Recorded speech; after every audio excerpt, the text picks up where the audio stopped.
তিনি দাঁড়িয়েছিলেন চুপচাপ, ঠিক যেমন নির্জন প্রান্তরে নিঃসঙ্গ বটবৃক্ষ দাঁড়িয়ে থাকে, মহাসমুদ্রের বিচ্ছিন্ন দ্বীপের মতো জনারণ্যে একা হয়ে। ক্রিস্টিয়ানো রোনালদো তখনও চোখ দিয়ে জল ফেলেননি। 4 বছর আগে কাতার বিশ্বকাপে যখন মরক্কোর কাছে হেরে বিদায় নিয়েছিল পর্তুগাল, তখন রোনালদোর সে কি হাপুস নয়নে কান্না। আর আজ যখন স্পেনের কাছে হেরে বিদায় নিল পর্তুগাল, যখন ক্রিস্টিয়ানো রোনালদো নামের একজন মহিরুহের শেষ অধ্যায়টা আমরা দেখে ফেললাম বিশ্বকাপের মঞ্চ, কে জানে হয়তোবা পর্তুগালের জার্সিতেও। ইন্টারন্যাশনাল ফুটবল ইতিহাসে সর্বকালের সর্বোচ্চ গোলদাতা হিসাবে তার পথ চলাটা যখন থেমে গেল, তখন তিনি মাঠের মাঝখানে চুপচাপ দাঁড়িয়েছিলেন অনেকক্ষণ। চারপাশে স্পেনের সেই উৎসবের গর্জন, গ্যালারিতেও সেই উচ্ছ্বাসের ঢেউ, অন্যদিকে পর্তুগালের মধ্যে স্বপ্নভঙ্গের বেদনা। তার সতীর্থরাও রয়েছেন আশেপাশে। কিছুক্ষণ পর একে একে আসতে থাকলেন অন্য সতীর্থরা। ক্রিস্টিয়ানোকে সান্ত্বনা দেওয়ার ভাষা তো আর তাদের নেই।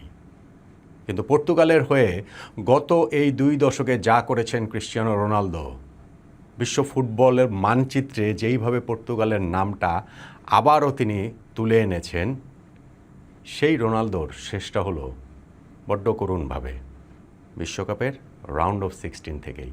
বয়স 41 হয়ে গিয়েছিল। এই বিশ্বকাপ তিনি খেলবেন কি খেলবেন না, খেলা উচিত কি উচিত না, এটা নিয়ে অনেক কথাবার্তা হয়েছে। এমনকি বিশ্বকাপ চলাকালীন সময়েও তার পারফরমেন্স বারবার আতশি কাচের নিচে এসেছে। পর্তুগালের হয়ে তার স্টার্ট করা উচিত কি না, এই প্রশ্নটাও শুধু এই বিশ্বকাপ জুড়ে থাকেনি, মহাকালের কাছেও তোলা থাকবে। যতবারই এই বিশ্বকাপে পর্তুগাল পারফরমেন্স ব্যবচ্ছেদ করা হবে, ততবারই মনে হবে ক্রিস্টিয়ানো কি দলের বোঝা হয়েছিলেন কিনা। কিন্তু যখন তিনি বিদায় নিচ্ছেন, তখন সেই বিদায় বেলায় পর্তুগাল শুধুমাত্র তাদের ফুটবল ইতিহাসে সর্বকালের সেরা ফুটবলারকেই মিস করবে খুব বেশি করে। ক্রিস্টিয়ানো এরপরে তিনি কোমরে হাত দিয়ে দাঁড়িয়ে থেকে দর্শকদের দিকে যখনই হাত নাড়লেন, তারপরেই তার চোখের জল এলো। তারপরেই সেটা আমাদের চোখে দৃশ্যমান হলো। চোখ মুছে মাথা নিচু করে টানেলের ভেতরে ঢুকে গেলেন ক্রিস্টিয়ানো রোনালদো। ঢুকে গেলেন তিনি ইতিহাসের পাতায়।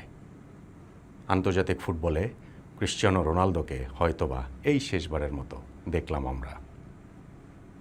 আগের দিন নেইমারের বিদায় হয়েছে, আগের দিন ব্রাজিলের বিদায় হয়েছে। আজ বিদায় হলো ক্রিস্টিয়ানো রোনালদোর, বিদায় হলো পর্তুগালের।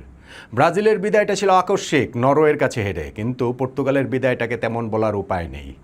স্পেনের সঙ্গে যখন খেলা পড়েছে, তখনই তো বোঝা গিয়েছিল যে কোনো এক মহিরুহের পতন ঘটে যাবে এই পর্বেই।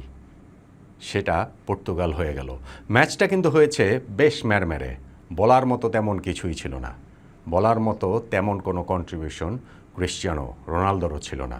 যদিও ম্যাচের শুরুর অংশেই তিনি টাইট অ্যাঙ্গেল থেকে একটা শট নিয়ে সেটা স্প্যানিশ কিপার উনাই সিমনকে সেভ করতে ফোর্স করেছিলেন। যদিও প্রথমার্ধের শেষ দিকে তিনি একটা ফ্লিক করার চেষ্টা করেছিলেন, যেটাও ডাইভ দিয়ে সিমন রক্ষা করেছেন। কিন্তু মোটা দাগে পুরো ম্যাচটা জুড়েই তিনি আসলে নিষ্প্রভই ছিলেন। মোটা দাগে এইবারের বিশ্বকাপ জুড়েও তিনি যেমনটা ছিলেন। ক্রিস্টিয়ানোর কি এই বিশ্বকাপটা খেলা প্রয়োজন ছিল? পর্তুগাল এবার যেই টিম, সেই টিমটাতে এই প্রশ্ন বারবার আসবে। কিন্তু একই সঙ্গে বাছাই পর্বে তার যে পারফরমেন্স, ওয়ার্ল্ড কাপের শুরু করার আগে ওই সময়টাতে, তাতে তো ক্রিস্টিয়ানো রোনালদোর এই ওয়ার্ল্ড কাপটা এত বিবর্ণ যাওয়ার কথা ছিল না। তাতে তো পর্তুগালের বিশ্বকাপটাও এত আগে থেমে যাওয়ার কথা ছিল না। অন্যদিকে স্পেন, তারা তাদের মতো করেই খেলেছে ম্যাচটা। যে তাদের মতো করে আসলে খেলেনি, যে খুব ডমিনেট করেছে, খুব ফ্লেয়ার ছিল তা হয়তো না, কিন্তু ম্যাচটা ওই আজকের দিনেই কয়েক ঘন্টা আগেই ইংল্যান্ড মেক্সিকো যে ম্যাচটা হয়েছে, ওয়ার্ল্ড কাপের অল টাইম ক্লাসিক একটা ম্যাচের মধ্যে রোমাঞ্চ, উত্তেজনা, শিহরণে ভরপুর। কিন্তু এই দুইটা বড় দল, বড় দুই প্রতিবেশী দেশ, স্পেন পর্তুগালের মুখোমুখি লড়াইটা একটুখানি দর্শকদের প্রত্যাশা মেটাতে পারেনি, সেটা বলা যেতেই পারে। বলার মতো চান্স খুব বেশি ক্রিয়েট হয়নি। লামিন ইয়ামাল কিছু থ্রেট করেছেন, পর্তুগালের একটা বল বারে প্রতিহত হলো, নুনো মেন্ডেজের শট প্রতিপক্ষ ডিফেন্ডারের মাথায় লেগে। এর বাইরে নুনো মেন্ডেজ আবার তিনি ইনজুরি হয়ে সেকেন্ড হাফের শুরুতে বেরিয়ে গেলেন। খুব ক্লিয়ার কাট অপরচুনিটি বলতে সবচেয়ে বেশি করে ম্যাচের শুরুতেই মিকেল ওয়ারজাবাল মিনিট দশকের মাথায় যে সুযোগটা পেয়েছিলেন, একেবারে গোলকিপারকে একা পেয়েও তিনি বলটা বাইরে মেরে দেন। কিন্তু ম্যাচটা মনে হচ্ছিল যখন অবধারিতভাবে এক্সট্রা টাইমে এগুচ্ছে, এবং তখনও ক্রিশ্চিয়ানো রোনালদো মাঠে 5টা পরিবর্তন কোচ করে ফেলেছেন রবার্টো মার্টিনেজ, রোনালদোকে তারপরেও রেখেছিলেন। এক্সট্রা টাইমে গেলে কি হতো আমরা কেউ জানি না, কিন্তু ওই সময় গোলটা পেয়ে গেল স্পেন।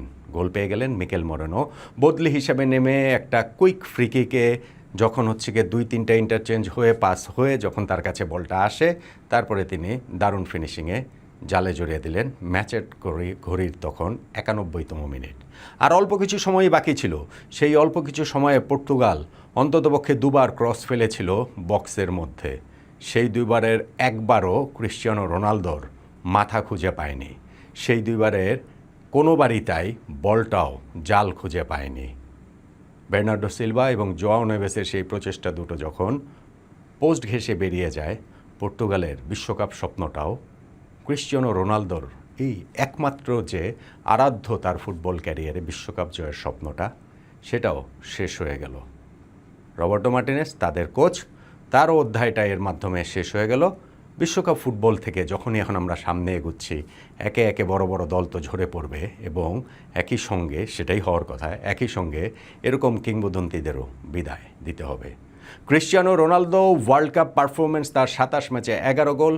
নকআউট পর্বে এইবারই প্রথম তিনি গোল করেছেন। কোনো সময় পর্তুগালকে নিয়ে এমন কোনো কিছু তিনি করতে পারেননি। ক্লাচ পারফরমেন্স বলতে 2018 বিশ্বকাপে স্পেনের বিপক্ষেই তার সেই হ্যাট্রিক।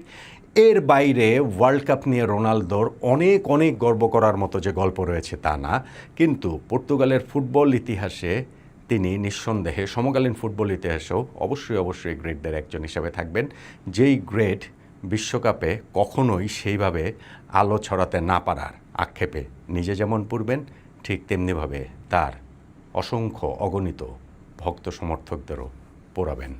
বিদায় ক্রিশ্চিয়ানো রোনালদো, বিদায় লেজেন্ড। ফুটবল, বিশ্বকাপ ফুটবল আপনাকে নিঃসন্দেহে মিস